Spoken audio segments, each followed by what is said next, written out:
We welcome you to another performance of the Ripples Puppet Ministry at Calvary The Brook in Grand Terrace. Today's show is entitled The Bronze Serpent. We discover the importance of obedience. Won't you join us as we discover the truth of God? In a brook, oh, the answer's in a book. Oh, words held in a look, your laugh says our ripples. Well, today, guys, Beth finds herself in a bit of a bind as she struggles with obedience.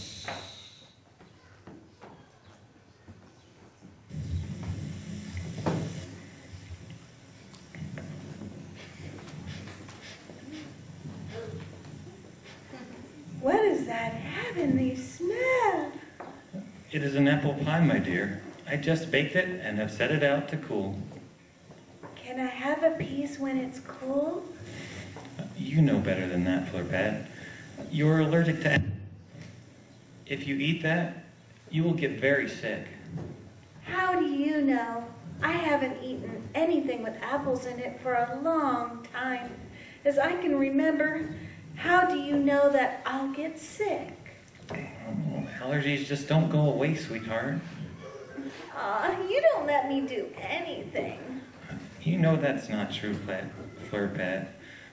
I let you do whatever you want in this whole kitchen, except for apples, and that is for your own good. I bet if Mom was here, she would let me have some apple pie. I bet she wouldn't. Now, I have some errands to run. Stay away from that apple pie. Do you hear me? Yeah, I hear ya. I bet that pie wouldn't hurt me at all. Barry doesn't know what he's talking about. He surely won't miss a little piece. Once he sees that I'm fine eating a little, he will let me have whatever I want, even apples. Yeah, that's what I'll do. I'll show him I'm just fine. I don't know, kids, what do you think?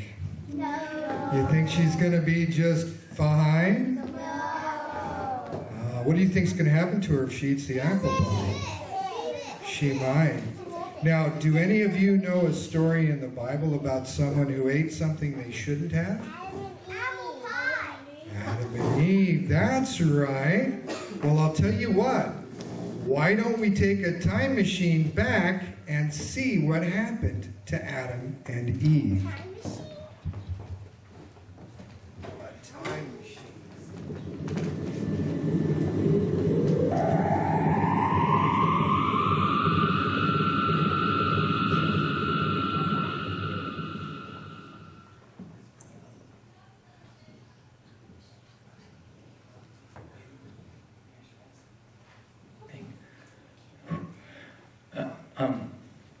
God, even I just want to be sure, what are we supposed to be doing here?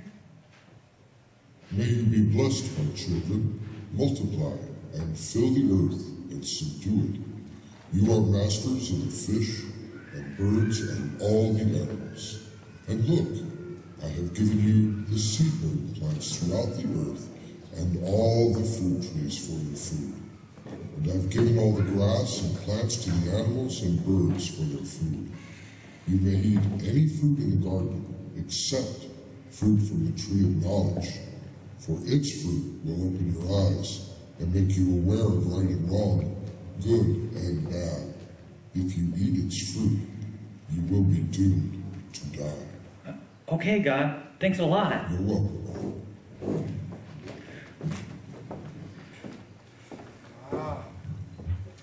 But you know what? There was someone, or should I say something else in the garden with Adam and Eve. Someone who did not have their best interests in mind. It was a serpent, and it was more cunning than any of the other beasts God had made. One day, the serpent came looking for Eve. No, I am not. I'm sorry, I am not going to do this. Clay, what are you doing? The kids are watching. Is what I'm not doing, and I am not going to play the role of a serpent. Clay, you promised. I'm a a worm, not a serpent, man. I looked it up. Those things are disgusting. That's why it's called acting, Clay. Now, the kids are watching, and after all, you promised. Fine, but I'm not going to like doing it. Hiss, I'm a serpent, slither. Ooh, what are you? Didn't you hear? I'm a serpent, slither, hiss. Well, you look like a worm. See, I told you this wasn't going to work. Right? All right. Did God really say none of the fruit in the garden? God said you mustn't eat any of it. Well, of course we may eat the fruit. It's only the fruit from the tree at the center of the garden that we are not supposed to eat. And God says we mustn't eat it or even touch it or we'll die. That's a lie. Hiss. You'll not die. God knows very well that the instant you eat it, you will become like him. God, for your eyes will be opened. You'll be able to distinguish good from evil. Huh. Well, it certainly looks good to eat. And God did say it was a tree of knowledge, right? Yes, he did. And isn't knowledge a good thing? Yes. Well, I guess a little bite wouldn't hurt. Oh, look at that. Oh, this is so good. Adam has got to try this. My work is finished here. Hiss.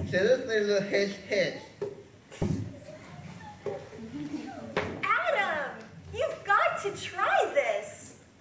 But Eve, isn't that the fruit from the tree God told you not to eat from? Yeah, but I talked to a worm. I'm a serpent. Right, a serpent. And he said that it was okay to eat this fruit. And it is delicious. I am already feeling wiser too. This is so wonderful. Won't you try just a little? But God said we would die. Do I look dead to you? Now that you mention it, no. Okay, I will try just a little bit.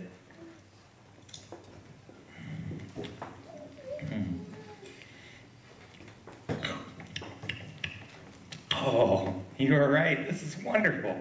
I wonder why God would not want us to eat this. Do you feel a breeze? Uh-oh, I think I hear God coming. You'd better hide.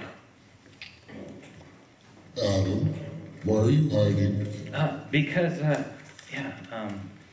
saw you coming. Ate of the tree of knowledge, didn't you? Yes, but it was Eve's fault. The woman you gave me brought me some of the fruit and I ate it. Eve, how could you do such a thing? Well, it was that worm. Serpent. Well, whatever. He's the one that tricked me. What? Wait, you chose to do it.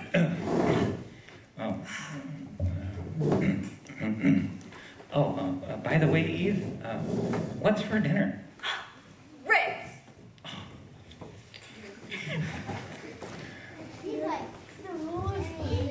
Eve was going to have ribs for dinner.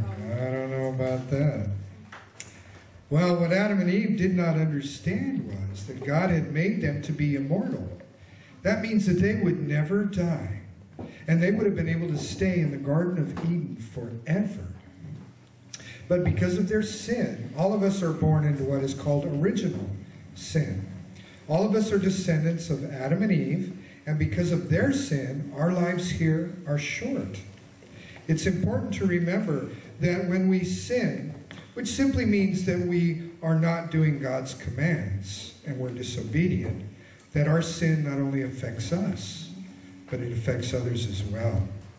Well, shall we see what happened to Flurpat? Shall we?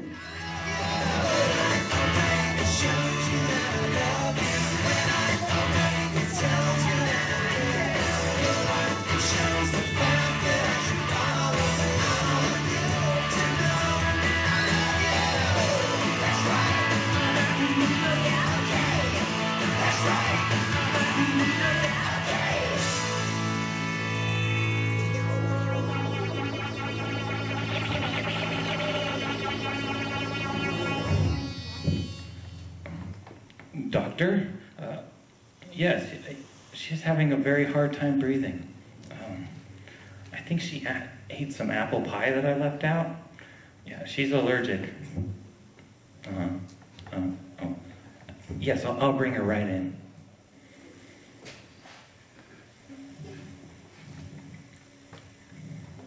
How is it, doctor? Am I gonna die?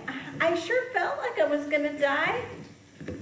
And how are you feeling now, Flurpet? A little better, I suppose. What are you gonna do with me? Well, I think we're going to have to remove your brain. Remove my brain? Won't that kill me? Perhaps, but it needs a good washing. My brain doesn't need washing, does it? I'm afraid this is more serious, more like an unwashing. An unwashing? What is that? Well, it looks as though you've already been brainwashed by the world to think that you can do whatever you want without any consequences. Only an unwashing will cure you, I'm afraid. I still don't know what you're talking about. Didn't Barry tell you not to eat that pie? Yes? And you did it anyway! Yes? Flurpet, you have to understand that life is not a video game. You can't simply put in another quarter and get a new life. Barry was right. If you had eaten just a little more of that apple pie, I might have not been able to save you. Why do you suppose he told you not to eat it? Because he loves me? That would be my professional opinion. Doctor? Yes, Flurpet? Are you really gonna have to wash my brain? I don't know. Are you going to promise to be obedient from here on out? Oh, yes, I promise. I have learned my lesson. Okay, then no brain removal today. Now, get out of my office. I'm sure Barry is so worried that I will have to treat him soon if he doesn't see that you're okay. Thanks, Doc. Wow. That's your good doctor. Well, and so we see, kids, that obedience is the root of our problem. When we're disobedient, bad things happen, don't they? Do you realize that God gave us the 10 Commandments so that we'll be happy? It would be easy to believe that I only affect me, and life is not a stream full of ripples. But Jesus is the way, and our lives should always say that His love will come in waves. From our ripples, from our ripples, from our ripples. Thank you for joining us for yet another performance of Ripples Ministry at Calvary The Brook. If you would like more information, please go to our website at www.ripplesministry.org or email us at info@ripplesministry.org. Thank you and God bless.